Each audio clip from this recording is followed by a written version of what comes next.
what I was planning to share with the young at heart today. There's this beautiful book called Breathe With Me, and it's little breath exercises for trying to regulate our nervous systems. This is certainly a good time to practice some of those. And the one that I picked out of a collection of really lovely ones is called the Dandelion Breath. So imagine with me, if you will, sitting in the grass, surrounded by the white dandelions, not the yellow ones, the white ones. And when you imagine that, what comes to your mind? Anyone have something to share about that? Sneezing. Yes. How many of us have made a wish blowing dandelion seeds hither and yon? Yes. So the way this mindfulness practice goes is, let us imagine that dandelion in front of us and sit up and make our spines straight. Sorry. It said to unmute, so I didn't. To make our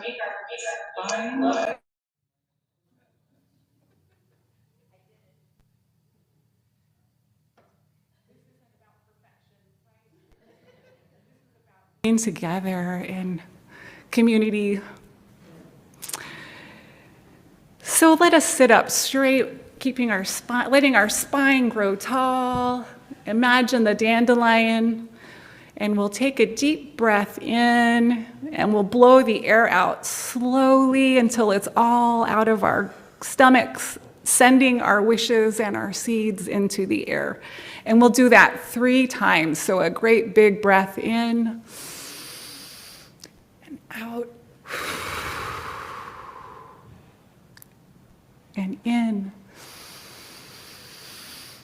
and out. One more time.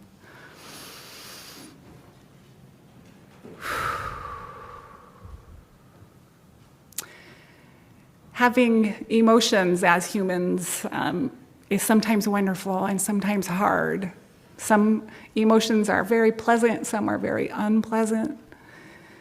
And this deep breathing exercise, among many, can help us just notice the emotions and find a little calm inside, especially when we hear difficult things and see very difficult things. So we all remember the dandelion going forward in our week. So I'm going to lead from there right into, so we've got 2 little mini reflections today. I love that this to me feels kind of like a little retreat, a little time at camp together. So that's how this has all been kind of created along those lines. So as I reflected on our scripture for today, I felt a little dizzy thinking about the fact that it feels like we just had Christmas, right? It feels like we just had the birth of Jesus and Epiphany and the wise ones visiting the baby in the manger. And this week we begin Holy Week, which is extremely hard for me to get my head around, but it also feels strangely fitting to be moving into Holy Week at this time. Soon we'll be hearing about Jesus' betrayal and Jesus' arrest and death, and then that part that comes after, that resurrection, that rebirth. So all these complex emotions just in our scriptures too. So as I mentioned, my head has been spinning, friends, all that is happening in our country and around the world. The violence, the lies, the cover-ups. Oh, I have moments of anger I don't think I've ever felt before. Moments of deep sorrow moments where Spirit comes through with a little wisdom and compassion. And sometimes I feel, as a single person that lives alone, sometimes I feel like I'm doing this alone a lot. Maybe some of you feel like you're feeling all these feelings alone too. So important for us to come together, to see each other, to remember we're together in this. We're not alone. That we can collectively, as well as individually, lament. So one of the mentors in my life, since seminary, I went to Pacific School of Religion in Berkeley. Matthew Fox started a place called the Center for Creation Spirituality. He's done a lot of beautiful work. He started off being a Catholic priest and was defrocked for having the outlandish idea that females should be ordainable, right? On top of many other things. So he's now an Episcopalian minister. He's a huge advocate for the earth. And as I said, an advocate for communal lamenting. He's been creating opportunities for communal lamenting for years now. So some words from Matthew Fox.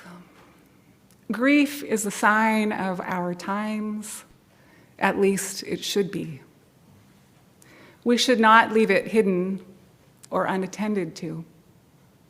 Much of the anger in the world today might be unconsciously due to not getting the grief out before. He encourages each of us in this, what he calls dark age, to connect with and feel all the emotions so that we can move through them or they can move through us. To allow the anger and the fear, the sorrow, and eventually the wisdom. So wherever you are in those emotions today, just know those are normal emotions to be feeling right now. So we are encouraged to keep lamenting, but also to remain connected to that inner mystic inside. That inner mystic that we need right now more than ever to see the sacred around us and what is beautiful around us. He quotes Thomas Berry in saying, "We will not save what we do not love. It is also true we will neither love nor save what we do not experience as sacred. Eventually, only our sense of the sacred will save us." Those words ring so true.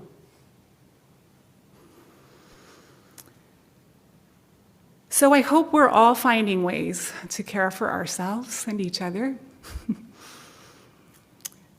A couple of the ways that I've been trying to find my center, learning to play the guitar and singing. Those are ways that I am tending to my fire right now. I'm still a beginner, but as I said a little bit ago, this isn't about perfection today, friends. As a chaplain, I worry less about my patients that can hold grief in one hand and gratitude in the other. Because if we're honest with ourselves, they're both in existence at the same time. Wherever we are, whatever stage of our lives, there are both. A few weeks ago, I had a visit with a patient I'll call Julie. She's in her 80s, was recently diagnosed with stage 4 lung cancer. She worked as a studio photographer and loved her work, and she loved painting. And as I walked around her room at the facility and looked at her paintings on the wall, and probably because I've had the light and the Transfiguration on my mind, I asked her thoughts about light. Her response, all we have to do is look for the light and see the light and how it affects our environment. And then this past week, I met a new patient. I'll call her Natalie. She's 72 with a type of palsy that now requires full care. She can no longer walk or use her hands. I found out she is also a photographer. She confessed to me, after a little bit of rapport building, that she feels trapped. She feels trapped in her body. She feels trapped in this facility she's living in, away from her family. So we sat with the discomfort of that for a little while. And after processing, all of a sudden I thought of Julie's quote about the light. And I said, I get to visit with another special person who is also a photographer, and she said something to me last week I'd like to share with you. And so I did. I shared the quote about the light, and her face instantly lit up. And she said to me, well, I've always said it a little bit differently. But what I like to say is, see the light, affirm the light, and keep affirming the light.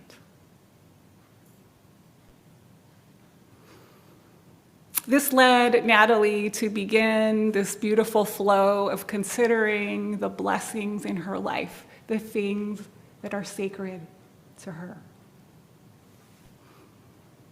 Her visits with her loved ones, the taste of fresh fruit,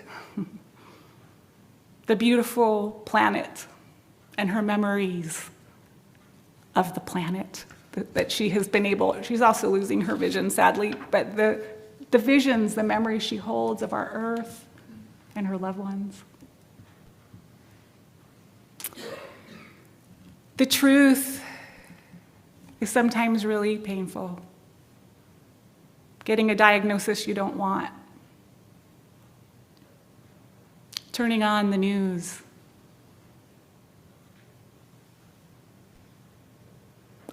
Sometimes it's really ugly. Sometimes, when we look around, we see the beautiful. And sometimes maybe it's happening all at once, the beauty and the ugly. Maybe the pain and the violence in our country is about facing some shadow parts we haven't wanted to face.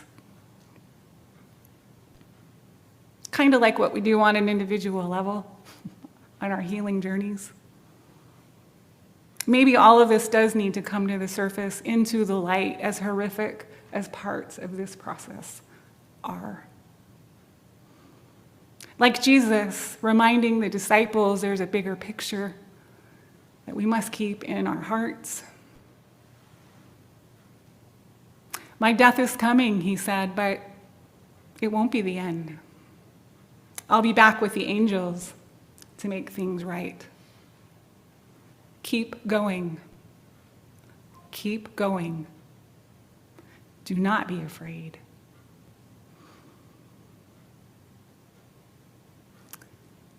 In part of the farewell discourse in the Gospel of John, Jesus says something significant that kept coming into my mind, right, as I reflected on this message.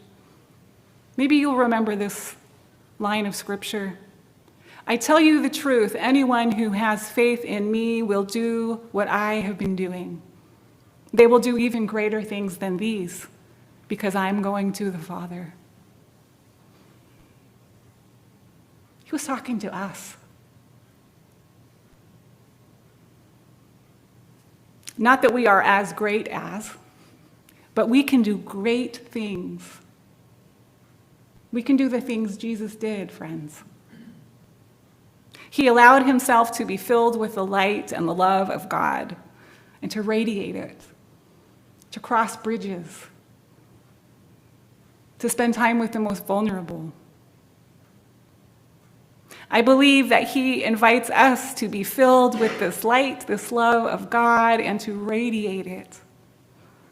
And sometimes this requires sacrifices that are great, sometimes sacrifices that are small, but it definitely requires that we continue to tend the fire of God's love within us, like our bulletin cover. Keep tending the fire. I've had moments of these beautiful glimpses, just those small acts of kindness. Maybe you've noticed it too in public. The grocery store, just being out, making eye contact with a stranger and smiling.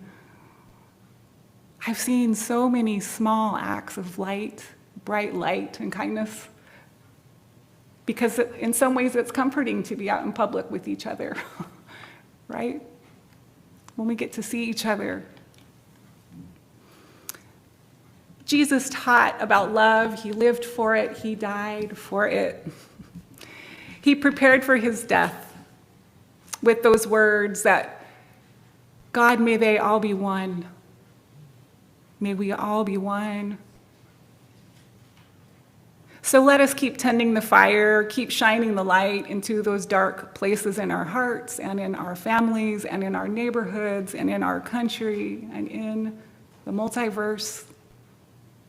May the fire, the light, eventually burn away all that is not love and justice and kindness.